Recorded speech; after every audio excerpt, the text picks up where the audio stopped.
On BJP election results, we have a caller, CVR correspondent, Mr. Sunil. Yes, Mr. Sunil.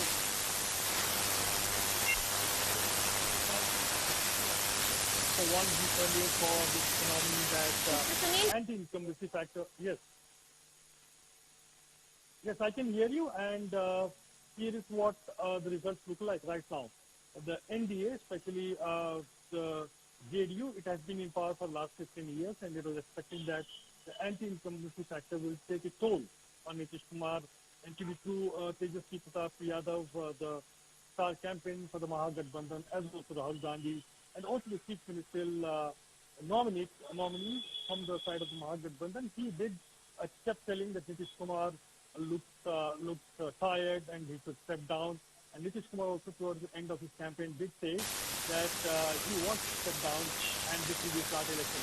Now, contrary to that, he has seen a robust kind of support for the JDU and the NDA, the kind of lead and the kind of close call it has been in this election so far shows that although the JDU has been in power for the last 15 years, Nitish Kumar has been the chief minister for the last 15 years. He is not a decent fact, he is still relevant.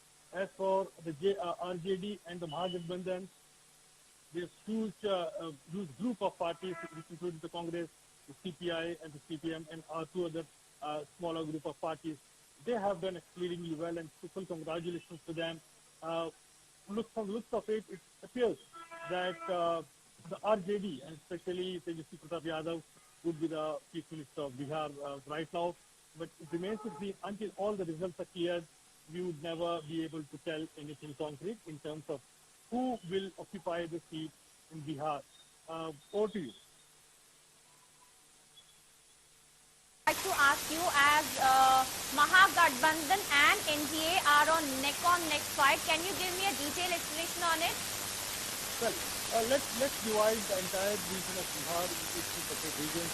There's the south region, that's the region below the Ganga, which is called Western Bihar, and then goes Eastern Bihar, which is a more urbanized kind of an area, which includes Motihari, Champaran, Darbhanga, Mithila.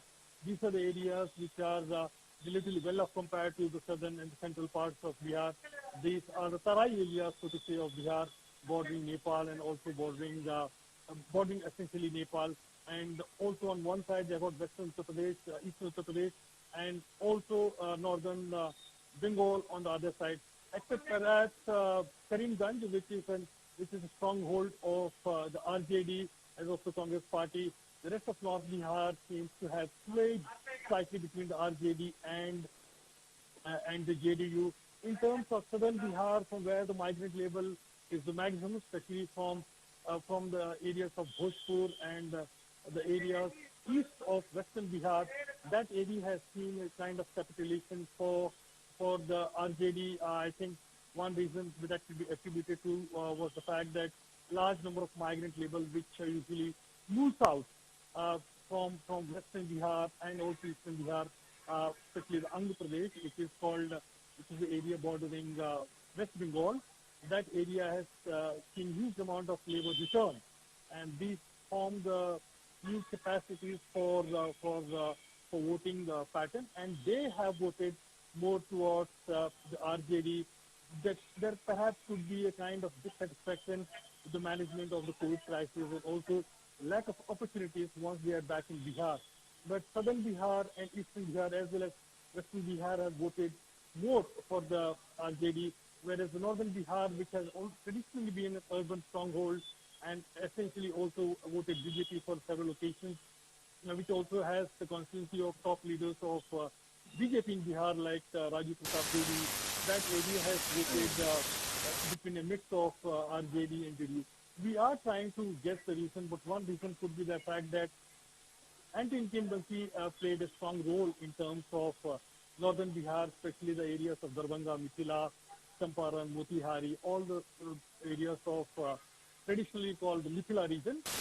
This is a also, Mr. Sunil, I would like to ask you, well, NDA is leading in 95 seats, right, while the RJD-led Mahagathbandhan is ahead in, as of now, 1 or 3 seats. According to media, can you please give an explanation on it, as RJD-led Mahagathbandhan is leading, right? Yes. Okay. So basically, anti-incumbency, I think that's the prime factor which could have put the voters and the RJD ahead in this particular race. Nitish Kumar has been in power for the last 15 years, and of course, he has his regime for the last 15 years has seen huge amount of development works in terms of infrastructure, especially, but in terms of job creation, that's one thing which really has pulled the JDU down. Bihar is a state which depends intensely on migrant labor and also on central doles to affect any kind of development. And Nitish Kumar has done that magnificently in the last 15 years in terms of trying to utilize funds generated within Bihar, especially from the center, in terms of building concrete infrastructure. Several bridges have been built. Patna has got a new super access flyover which connects the eastern part of Bihar, western part of Bihar, right across the Ganges. It has got a new ghat in Patna, which is a magnificent setting for the city. In fact, the Chhat Puja of last time was there held for the first time. So in terms of infrastructure, Nitish Kumar has done magnificently well. But unemployment remains the main bugbear of Nitish Kumar as it seems now, and that is the one thing which has pulled him down, especially returning migrant label which wanted to come back, which had come back. They saw that their opportunities in Bihar were limited, and that could be one reason of dissatisfaction of the electorate against the NDA, and especially against Nitish Kumar's 15-year-old reign.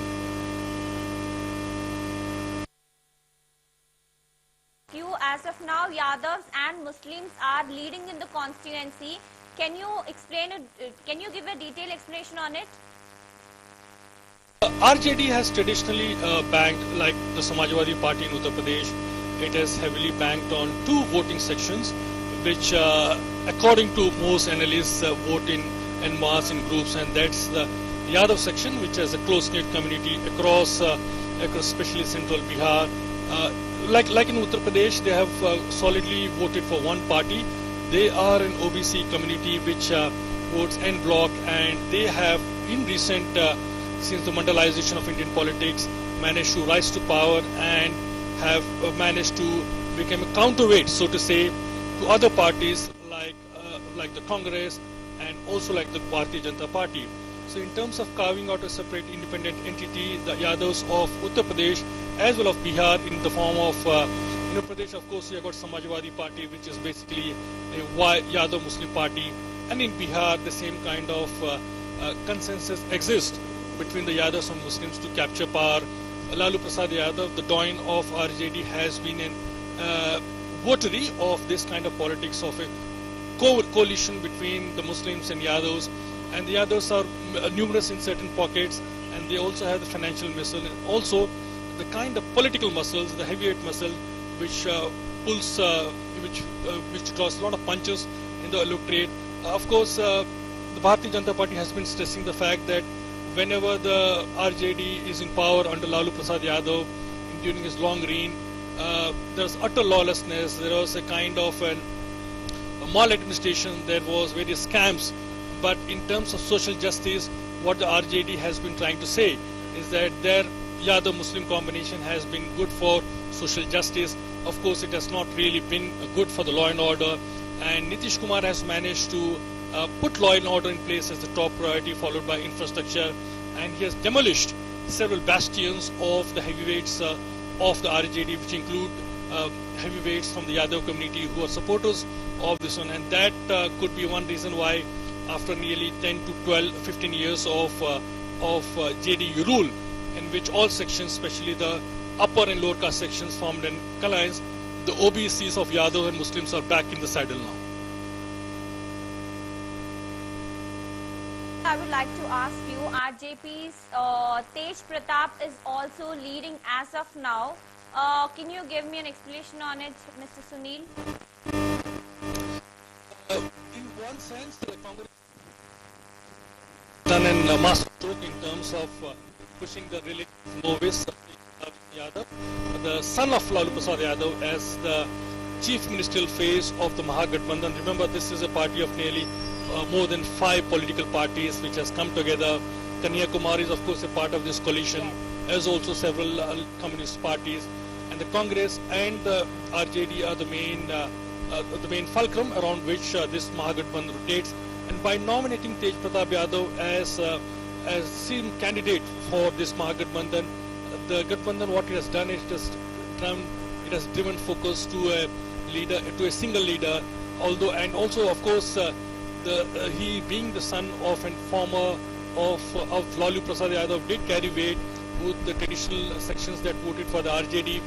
Also, the fact that other sections which traditionally vote for the Congress and for the Communist parties in pockets, they have consolidated behind RJD, and probably this could be a reaction to the long continuation of caste and caste consensus which existed during Nitish Kumar. In fact, Nitish Kumar was never said to be a person, he himself being from a caste and community which was relatively small in number. He did manage to bring together several groups of communities together and managed to retain power for the 15 years.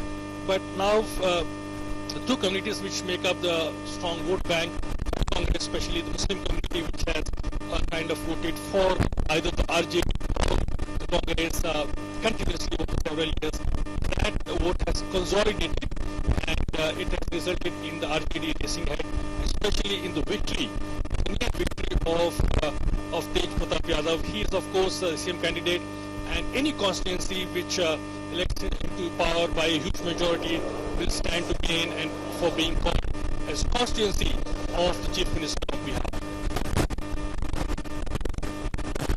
Have coronavirus impacted on Bihar Assembly elections?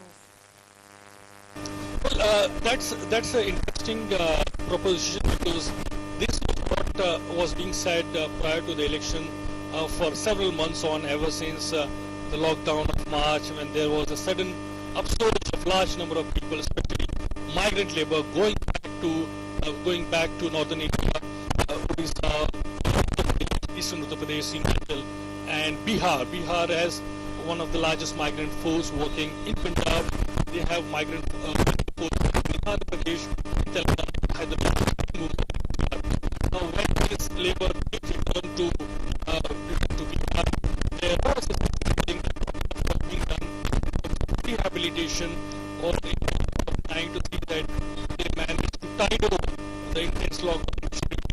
Some of them have managed to still go back to there has been coming control Bihar, because this kind of labor has come back and they have stayed there. They have not moved out back to the areas where they traditionally were migrant labor. Especially in the case of, for example, Hyderabad. Hyderabad sees nearly 30% migrant labor from Bihar and Odisha, which works in restaurants and informal sector in terms of factories and in terms of also the construction industry. That labor has back, but the quantity of labor which is retained back, they have decided that having seen both sides of the divide, they have not satisfied with the kind of measures undertaken and the kind of support from the Bharatiya Janata Party and from the central government, and that is one reason which could actually have swayed many votes against the Bharatiya Janata Party. Remember, the BJP also is a strong partner in the NDA, and we are continuously talking about the JDU and the Bharatiya Janata Party, but in several pockets the BJP has performed certainly better, but in the pockets where probably migrant labor is in large numbers, that kind of support has been missing. But again, it remains to be seen as what the final tally is, which will decide the kind of matrix and the kind of grouping which will form the government in Bihar. Bihar, of course, has seen a lot of IRMs and GIRMs, people who move in between the parties, and any party which gains a solid majority, which has not happened so far, will stand to have a stable government. But if case there is a difference of, let's say, between 20 and votes less, less and less, there are chances of some kind of an give and take away, so to say, in political terms, between the winners and the second best winners. It can be either the JDU or the Bharatiya Janata Party NDA combination versus the Mahagathbandhan. So of course, the RJD combination of Mahagathbandhan is leading ahead. But in case the tally is too close, we will probably see a lot of political wrangling over the next few days, but certainly it's a neck-to-neck race, and today's result is not the end of government formation in Bihar. More politics may happen over the next coming weeks as both the groupings rush to form the government and stake claim on the maximum number of support from the elected MLAs in Bihar's election 2020.